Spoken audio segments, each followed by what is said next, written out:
luar biasa oleh tim Rebana Asteria. Bisa kasih tepuk tangannya ibu-ibu?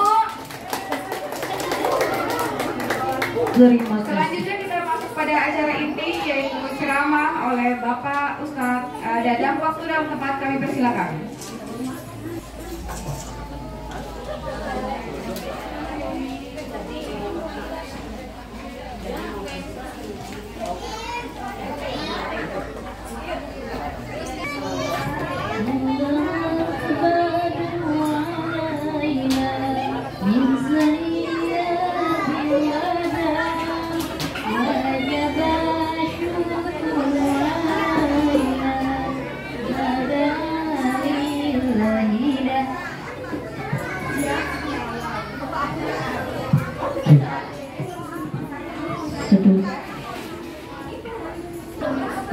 Ibu bapak, sebelum ceramah udah keringetan duluan. Alhamdulillah. Aku mengucapkan Bismillahirrahmanirrahim. Assalamualaikum warahmatullahi wabarakatuh.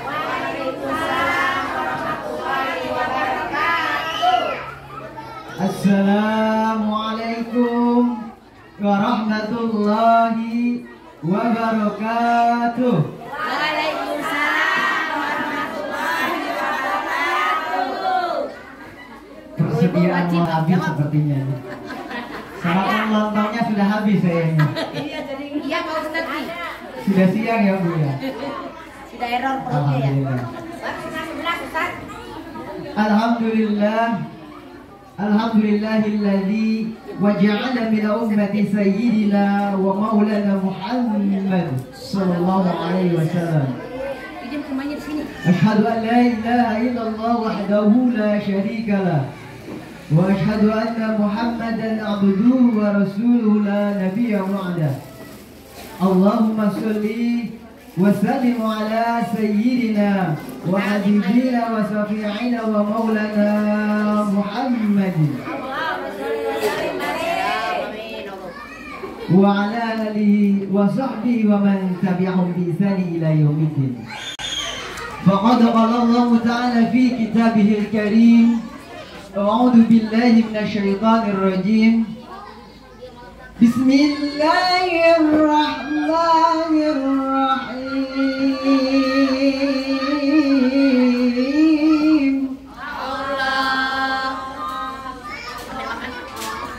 Laqad kana lakum fi rasulillahi uswatun hasanah.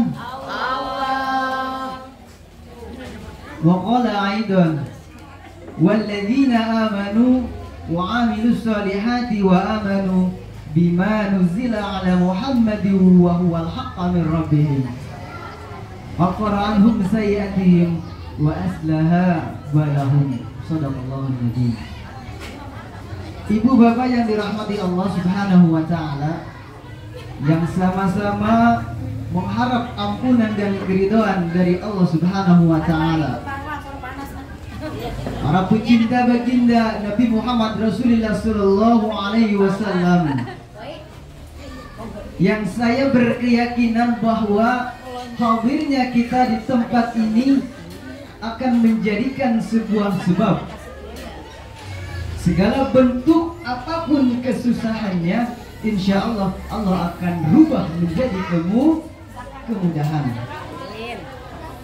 Yang sedang sakit, mudah-mudahan Allah segera sembuhkan penyakitnya. Amin. Hadirnya kita di tempat atau di hari yang mulia ini, mudah-mudahan kita juga selalu diberikan keberkahan oleh Allah Subhanahu wa taala. Dan hadirnya kita di tempat yang mulia ini akan dijadikan oleh Allah Subhanahu wa taala menjadi seorang penolong bagi orang-orang yang menjauh dari Allah, yang menjauh dari baginda Nabi Muhammad sallallahu alaihi wasallam. yang menjauh dari peringatan Maulid Muhammad sallallahu alaihi wasallam.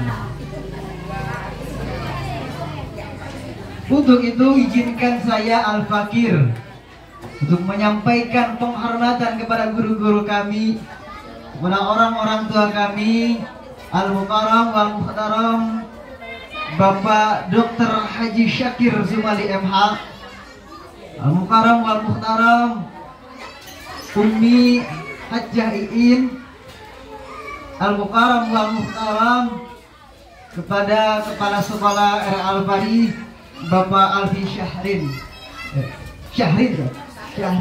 SH. Mudah-mudahan Allah Subhanahu wa taala berikan penjagaan oleh Allah Subhanahu wa taala. Amin ya rabbal alamin. Yang saya hormati kepada guru-guru TK Al-Fari, mudah-mudahan beliau-beliau senantiasa diberikan kesehatan oleh Allah Subhanahu wa taala dan tidak bosan-bosannya untuk mengajari anak-anak kami. Amin ya rabbal alamin.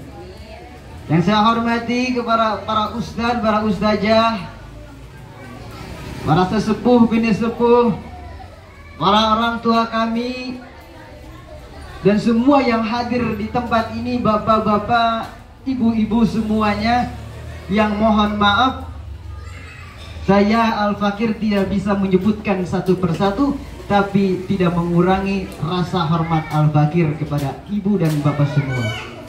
Mudah-mudahan kita semua yang hadir di siang hari ini, di hari yang mulia ini, diberikan keberkahan oleh Allah Subhanahu wa ta'ala. Amin ya rabbal alamin.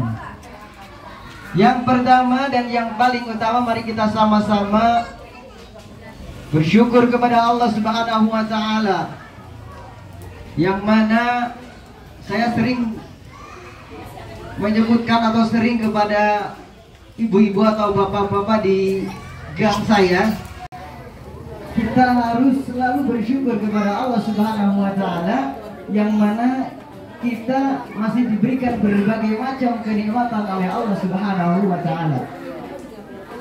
Dimulai dari nikmat yang paling terbesar hingga nikmat yang paling terkecil. Dan di antara nikmat-nikmat tersebut ada nikmat iman wal Islam, nikmat sehat wal afiat, nikmat panjang umur dalam ketaatan kepada Allah Subhanahu wa ta'ala, dan nikmat kesempatan sehingga kita bisa berkumpul di tempat yang insya Allah Allah muliakan dalam rangka memperingati Maulid Nabi Muhammad sallallahu alaihi wasallam. Ibu bapak yang dirahmati Allah Subhanahu wa ta'ala, Bu, ini anak siapa, Bu? Iya, ini anak siapa, Bu? Pak Ustadz. Masya Allah, pengen ceramah ini. Lagi nyiapin minumnya, Pak. Pak Ustadz lincah banget itu, anak. Buatnya beda, Bu. Oh gitu ya? Ibu bapak yang dirahmati Allah Subhanahu wa ta'ala, di zaman sekarang ini ada orang yang menjadi besar karena dengan pangkat, martabat dan kekuasaannya. Namun ketika pangkat, derajat dan kekuasaannya telah berakhir, maka berakhirlah kebesarannya. Ini anak siapa, Bu?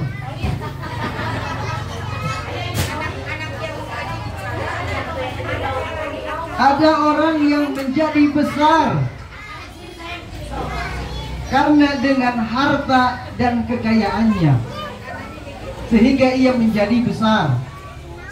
Namun ketika ia jatuh bangkrut, harta dan kekayaannya habis, sampai disitulah kebesarannya.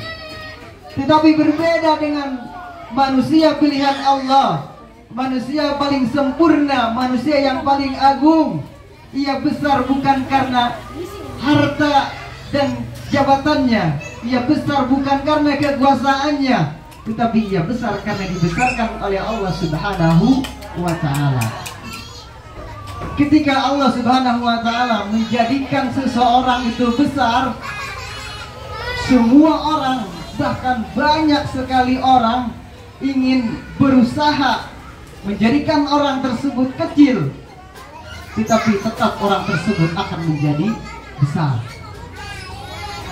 Dan tetapi ketika Allah menjadikan seseorang itu kecil, seberapa banyak pun orang, bahkan satu negara menjadikan orang tersebut pengen menjadi besar, tetapi orang tersebut tetap akan menjadi kecil. Baginda Nabi Muhammad SAW dulu banyak sekali yang benci kepada beliau. Dulu banyak sekali yang ingin mengecilkan kepada baginda Nabi Muhammad SAW. Tetapi kata Allah, kalau memang baginda Nabi Muhammad SAW sudah besar, maka ia sampai sekarang pun besar. Itulah baginda Nabi Muhammad SAW.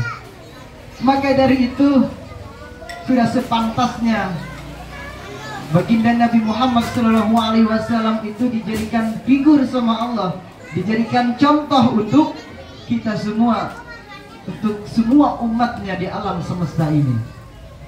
Kata Allah di dalam Al-Quran, laqad kana lakum rasulillahi fi uswatun hasanah. Sesungguhnya telah hadir, telah ada pada diri baginda Nabi uswatun hasanah. Sesungguhnya telah hadir, telah ada pada diri baginda Nabi uswatun hasanah. Makanya kita semua harus mencontoh daripada baginda Nabi Muhammad SAW. Timbul satu pertanyaan, Bu. Mengapa kita mesti mencontoh baginda Nabi Muhammad SAW? Yang pertama, karena baginda Nabi adalah manusia.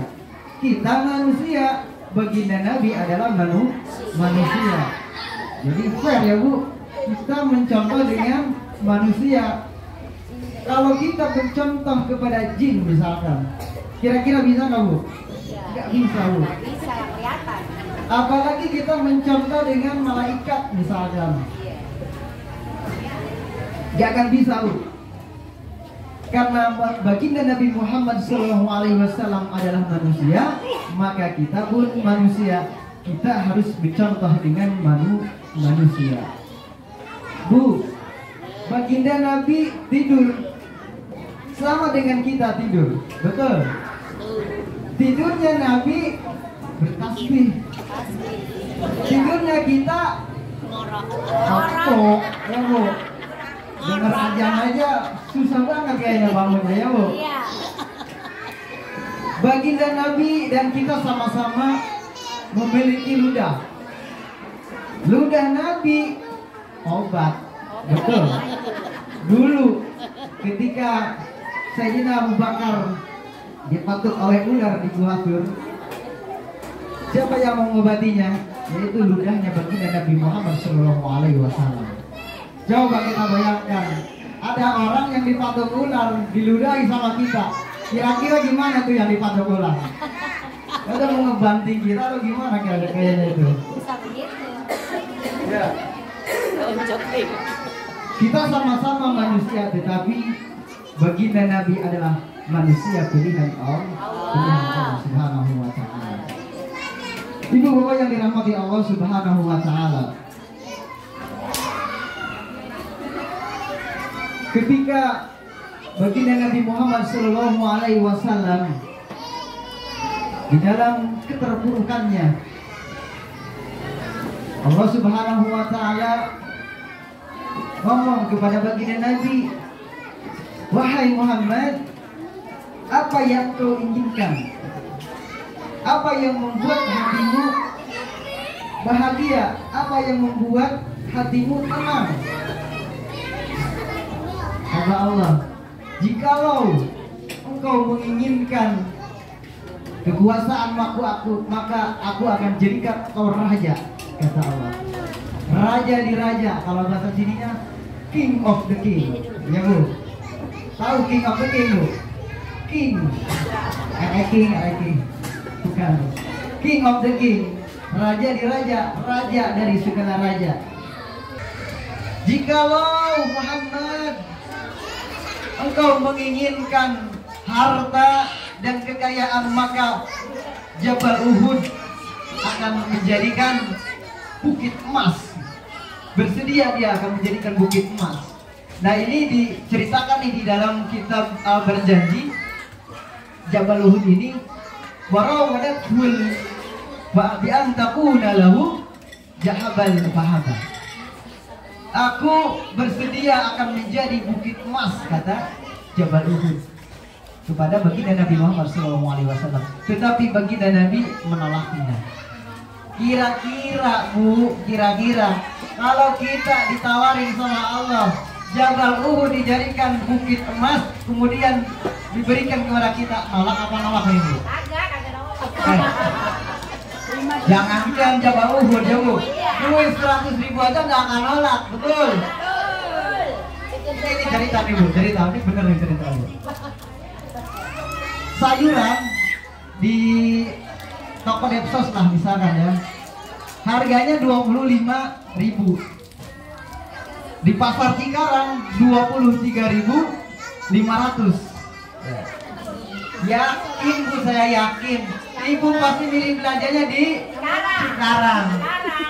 Padahal jauh, betul? Itulah ibu-ibu ya. Padahal 1.500 doang Bu. Iya. Kenapa saya tahu? Karena saya sering mengantar istri.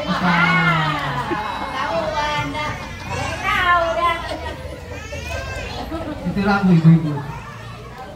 Keren ya Bu, keren ya ibu-ibu. 1.500 dikejar tuh 1.500 ya. Ibu bapak yang dirahmati Allah Subhanahu wa Ta'ala, ada satu cerita lagi. Ketika ada orang yang cinta atau mengidolakan seseorang, ini contohnya nih, kita lagi mengidolain artis yang sedang viral. Ya contohnya artis Korea lah. Ini kalau ngomongin artis Korea kan ibu nyambung nih kayaknya ini. Sujung Pak, Bu. Tahu Sujung Pak Bu? Lee Min Ho. Itu ada Bu. Ketika dia ada konser di mana itu, di Singapura, harga tiket konsernya 15 juta. 15 juta harga tiket konsernya. Saking dia idolanya kepada artis tersebut, ia rela bela-belain membeli tiket 15 juta dari Cikarang ke Singapura. Itu di luar dari tiket pesawat. Ya rata-rata habisnya 25 juta lah kurang lebih. Padahal Bu, artisnya ada di Cikarang Bu, di kecamatan, di lapangan. Kitanya ada di sini. Kira-kira ketemu nggak? Bisa kelihatan nggak kira-kira? Sudah membeli tiket 15 juta. Sayang ya Bu, kalau saya sih sayang. Ya, tapi dengan cinta dan idolanya dia kepada artis tersebut, ya rela dengan habis-habisan seperti itu. Saya tanya, dari mana uangnya? Karena dia, saya menabung selama satu tahun, Masya Allah. Nabung 1 tahun buat nonton konser doang. Ketika saya tanya, kapan baginda Nabi Muhammad SAW dilahirkan? Kita malah belehan-belehan Bu. Iya, malah kagak tahu itu adalah seorang muslimah. Masya Allah. Ya Bu, mudah-mudahan kita semua yang hadir di sini cinta kepada baginda Nabi Muhammad SAW dan mengidolakan baginda Nabi Muhammad Sallallahu Alaihi Wasallam. Bagaimana rasanya Bu ketika kita mencintai baginda Nabi, ketika kita mengidolakan baginda Nabi Muhammad Sallallahu Alaihi Wasallam, hati kita berbeda, hati kita berbeda. Maka dari itu kita tanamkan rasa cinta kita kepada baginda Nabi, bukan kepada orang-orang yang nantinya di yaumul kiamat tidak akan mampu menolong kita. Jelas-jelas baginda Nabi Muhammad Sallallahu Alaihi Wasallam, ia akan menolong kita di yaumul kiamat. Maka dari itu tanamkan rasa cinta kepada baginda Nabi Muhammad Sallallahu Alaihi Wasallam. Mari kita sama-sama bersalawat kepada baginda ya Bu. Buktikan bahwa kita cinta kepada baginda Nabi Muhammad Sallallahu Alaihi Wasallam. Sallu ala Nabi Muhammad. Allahumma salli wa sallim ala Sayyidina Muhammadin wa ala ali Sayyidina Muhammad. Ya Rasulullah, ya Nabi, laka syafa'at wa hadha amru Nabi. Ya Rasulullah, ya Nabi, laka syafa'at wa hadha madlami. Ya Rasulullah, ya Nabi, laka syafa'at wa hadha madlami. Subhanallah walhamdulillah wa la ilaha illallah. Subhanallah walhamdulillah wa la ilaha illallah.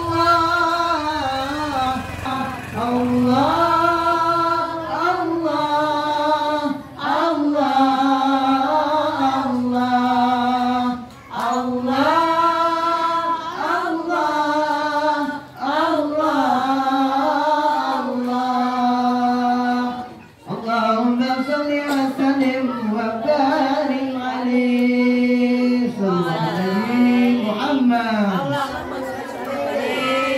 Mudah-mudahan lantunan salawat kita nanti di yaumil kiamat akan diberikan syafaatnya. Amin. Dan pada hari ini pun juga Allah Subhanahu wa taala menurunkan rahmat kepada kita semua. Amin ya rabbal alamin. Ibu bapak yang dirahmati Allah Subhanahu wa taala, di dalam kisah baginda Nabi Muhammad sallallahu alaihi wasallam, baginda Nabi kehidupannya itu sangat sederhana.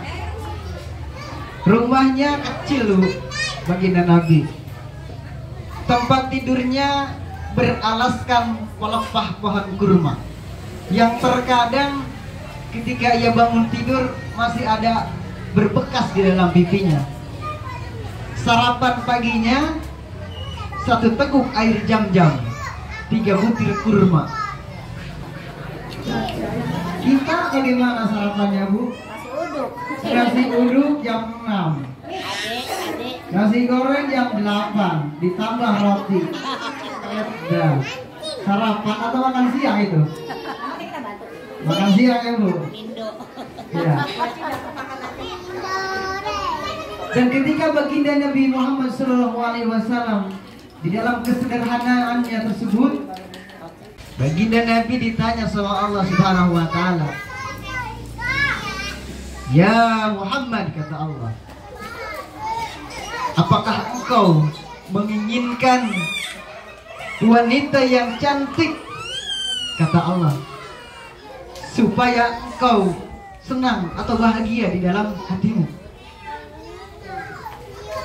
Ya Muhammad, kata Allah, jikalau engkau menginginkan sesuatu yang menjadikan engkau bahagia di dalam hatimu, maka katakanlah siapa wanita tersebut, kata Allah Subhanahu wa taala. Bu, dulu ketika suami ibu 1 bulan, mungkin 1 bulan sebelum menikah, ia pernah mengatakan, wahai kekasihku. Betul Bu? Ini sebelum menikah nih. Wahai kekasihku, engkau adalah wanita yang paling tercantik di dunia ini. Masya Allah. Kata istrinya bilang, bang, yang lain bagaimana bang? Yang lain ngontrak aja udah biarin. Yang lain ngontrak. Dulu. Sekarang bagaimana sekarang? Yang lain sudah nggak ngontrak sekarang. Ya, yang lain sudah nggak ngontrak. Itu dulu. Bu, jujur nih Bu, jujur. Ibu masih cinta nggak sama suami ibu? Yakin? Udah keributan loh Bu. Kulitnya udah pada hitam loh. Yakin? Jalannya udah gini nih. Yakin masih cinta? Yakin? Alhamdulillah Bu. Ada satu kisah ketika seorang wanita yang mendatangi baginda Nabi Muhammad SAW.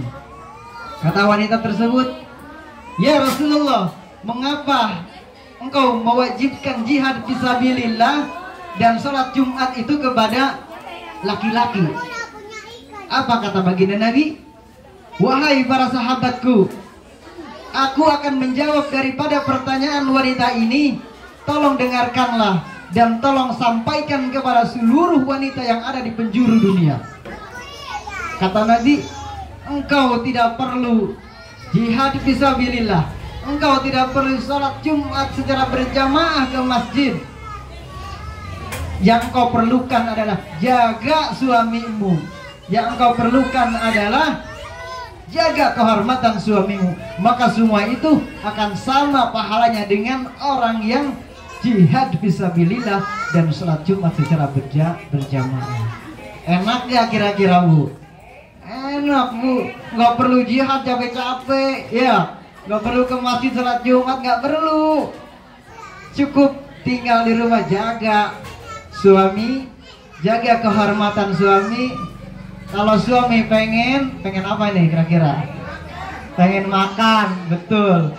Ladenin makannya, betul. Iya, jangan dibiarin baik ya. Edan.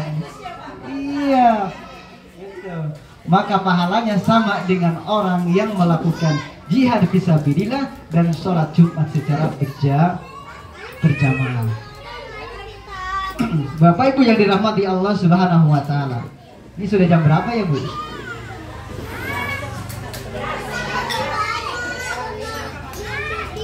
Lanjut, Bu. Lanjut. 2 jam lagi.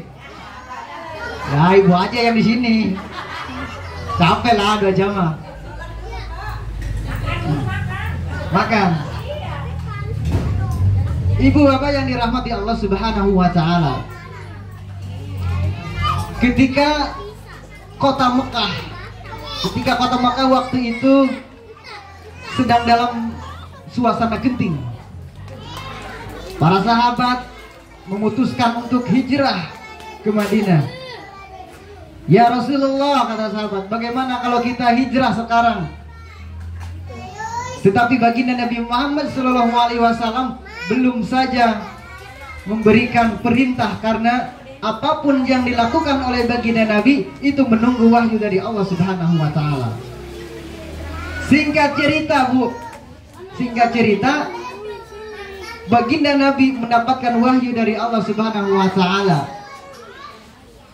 Kemudian baginda Nabi mengumpulkan semua para sahabat di kota Mekah tersebut.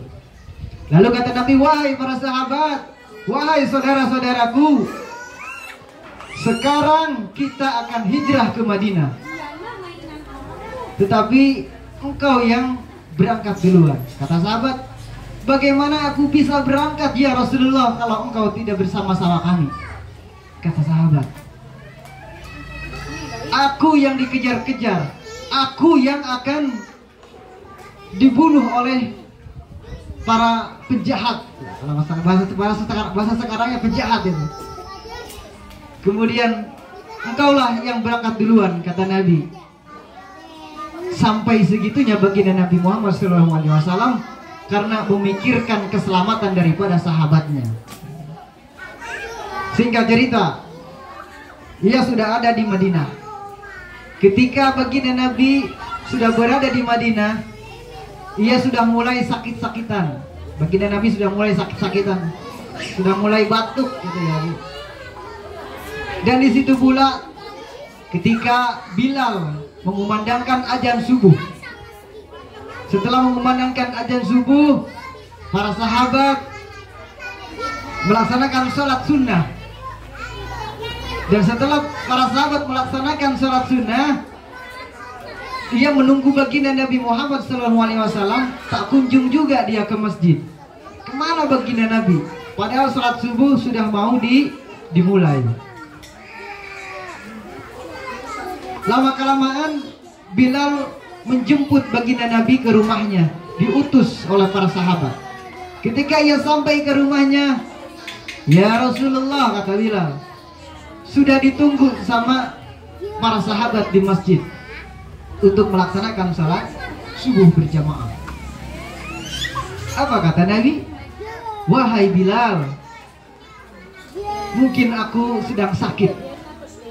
Sakitku sudah lumayan parah, kata Nabi. Jadi aku tidak bisa untuk mengimami sholat di masjid secara berjamaah. Segeralah sholat, wahai Bilal, kembalilah ke masjid dan sampaikan pesanku kepada para sahabat dan kepada Abu Bakar As-Siddiq untuk menjadi imam pada saat itu. Kemudian Bilal kembali ke masjid itu dengan bercucuran air mata karena melihat baginda Nabi Muhammad SAW sedang sakit. Setibanya di masjid, Bilal langsung mengumumkan, wahai saudara-saudaraku, baginda Nabi saat ini sedang sakit. Ia tidak bisa melaksanakan sholat bersama-sama kita. Dan ia pun berpesan bahwa untuk menjadi imam sholat sekarang adalah Abu Bakar. Kemudian langsung Abu Bakar As-Siddiq, saya tidak mau menjadi imam kalau baginda Nabi Muhammad SAW masih hidup. Kata Abu Bakar, itu adalah akhlak Abu Bakar As-Siddiq menghormati kepada baginda Nabi Muhammad SAW. Singkat cerita, baginda Nabi pun diboyong sama Bilal, dituntun sama Bilal ke masjid untuk melaksanakan sholat berjamaah. Kemudian ia melaksanakan sholat dengan secara ringkas dan singkat.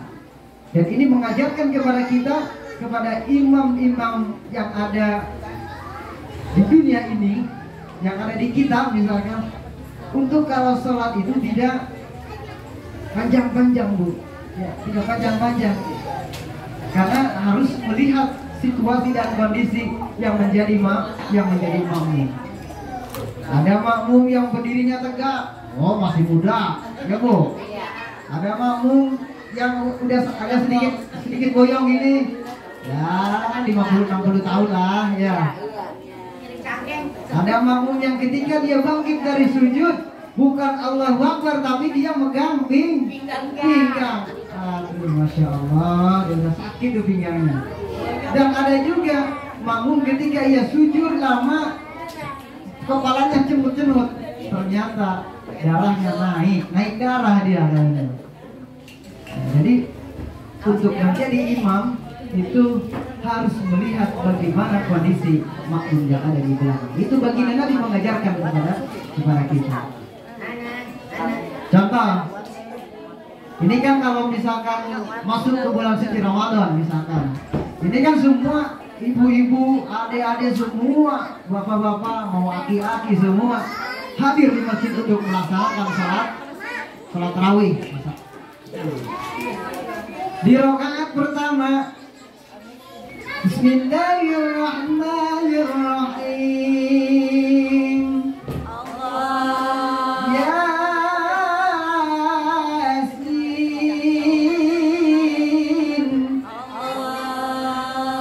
Gimana perasaan makmum di belakang? Kata ibu-ibu, dah nyesel gue salat di sini katanya. Rakaat pertama Yasin, Bu. Rakaat pertama Yasin sampai selesai. Ya Allah, ya Allah. Ya. Pingsan sih saya tuh. Besok saya nggak akan salat lagi dah di sini. Ini gua salat di rumah aja dah. Makanya kita mesti tahu, mesti hafal kondisi si makmum yang ada di belakang. Gitu, Bu. Ini baginda Nabi sudah mengajarkan kepada kita. Dan ketika selesai salam, baginda Nabi kemudian berpidato sedikit kepada para sahabat. Wahai para sahabat, wahai saudaraku, sekiranya aku ini sedang sakit dan mungkin kita akan bersama dengan kalian itu dengan sama-sama ini akan sebentar lagi, kata baginda Nabi. Kita hidup bersama-sama sudah lama, kita bergaul sudah lama banget, kata Nabi. Sekiranya ada salah, sekiranya aku pernah memukul dengan tanpa disengaja, maka balaslah sekarang, kata Nabi. Balaslah sekarang, kata Nabi. Semua para sahabat mengeluarkan air mata ketika waktu itu. Pada saat kondisi sedang hening, ada salah satu sahabat namanya Sawat namanya. Dia berdiri, kata Nabi, wahai saudaraku, apa yang kau ingin sampaikan? Kata dia, ya Rasulullah, mungkin engkau dulu tidak tahu, ketika engkau memecutkan pecutmu, ternyata itu di belakang ada aku dan aku terkena sedikit pecutanmu, kata Syawal. Maka aku akan membalasnya di sini, kata dia. Kata baginda Nabi, wahai Umar, ambilkan cambukku, berikanlah kepada Syawal. Umar langsung berdiri, kalau begitu cambuklah saya sebagai penggantinya baginda Nabi Muhammad SAW. Kata Nabi, tidak Umar, dia yang terkena cambuk waktu dulu, berarti akulah yang akan dicambuk oleh dia. Semua para sahabat nangis di situ. Kira-kira orang sedang sakit, dia ingin membalas perbuatannya dulu. Itu kalau di kita mah bocah nih kebelangan banget kali ya, gitu ya. Orang lagi sakit dia pengen ngebalas gitu. Semua para sahabat matanya tertuju kepada Syawal. Sudah pada geram dia kepada Syawal sambil meneteskan air mata semua para sahabat tersebut. Kata Syawal, ya Rasulullah, dulu aku ketika terkena cambuk olehmu, aku tidak mengenakan baju sehelai pun. Kata Syawal, maka dari itu aku ingin engkau membuka bajumu, kata dia. Kemudian baginda Nabi Muhammad SAW pun membuka jubahnya. Itu semua para sahabat sudah geram banget itu melihatnya. Wahai Syawal, apa yang kau ingin lakukan kepada baginda Nabi Muhammad SAW? Kata Syawal, ya saya ingin membalasnya ketika baginda Nabi Muhammad SAW dulu ketika ia mencambuk dan mengenai badanku. Ada yang mau nyalain di sini kan ya? Ketika Syawal berjalan menuju baginda Nabi Muhammad SAW, kemudian ia memegang cambuknya dengan sekuat tenaga. dengan sekuat tenaga. Saat ia sudah berdekatan dengan baginda Nabi, cambuk tersebut dilempar kepada tembok, dan ia langsung memeluk baginda Nabi Muhammad SAW. Apa kata Syawat? Ya Rasulullah, ketika engkau mengatakan engkau akan sebentar lagi bersama-sama kami, maka kami pun bersedih sekali. Kata Syawat. Ada yang meninggal, sholat. Ada yang meninggal, ada yang Innalillahi wa inna ilaihi raji'un. bapak yang pendek ini. Bapak? Yang sekolah tahu kan ke masjid.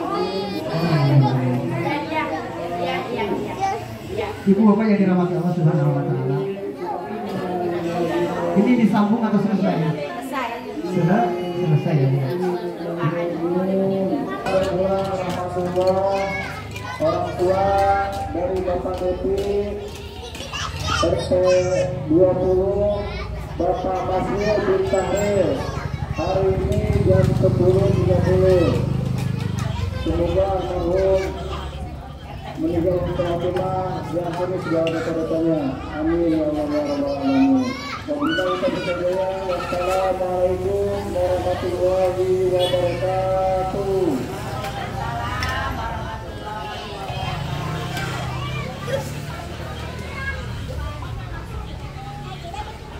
Bapak Ibu yang dirahmati Allah Subhanahu wa taala, mari kita sama-sama tutup dengan doa. Mudah-mudahan kita semua senantiasa diberikan oleh Allah Subhanahu wa taala rasa cinta kepada baginda Nabi Muhammad SAW. Amin ya rabbal alamin. Astagfirullahaladzim. Allahumma shalli wa sallim ala sayyidina wa habibina wa sayyidina wa maulana Muhammad.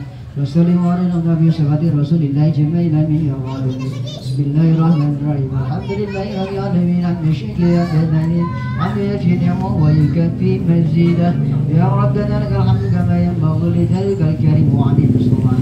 اللهم صل وسلم على سيدنا محمد وعلى سيدنا محمد. صلاة تنتهي من جميع الأهوال والآفات وتقضي بها جميع الحاجات وتحرم بها من جميع السيئات وقل بها إنك على الرجاء وتباركون بها الغاية من جميع الخيرات في الحياة وبعد الممات. ربنا ظلمنا أنفسنا وإن لم تغفر لنا وترحمنا لنكونن من الخاسرين. ربنا هب لنا من أزواجنا وذريتنا قرة أعين واجعلنا للمتقين إماما. ربنا أتمم لنا نورنا واغفر لنا إنك على كل شيء قدير. ربي هدي من الصالحين ربي هدي من الصالحين ربي هدي من الصالحين. ربنا آتنا في الدنيا حسنة وفي الآخرة حسنة وقنا عذاب النار وادخلنا جنة وأبرار يا عزيز يا غفور يا رب العالمين. وصلى الله على سيدنا محمد وعلى آله وصحبه وسلم والحمد لله رب العالمين. Terima kasih, itu saya bisa sampaikan, mudah-mudahan bermanfaat dan mohon maaf jika ada kata-kata yang salah karena kesalahan yang saya pribadi yang miskin akan ilmu kebenaran hanya dari Allah Subhanahu wa taala. Baik, wassalamualaikum warahmatullahi wabarakatuh.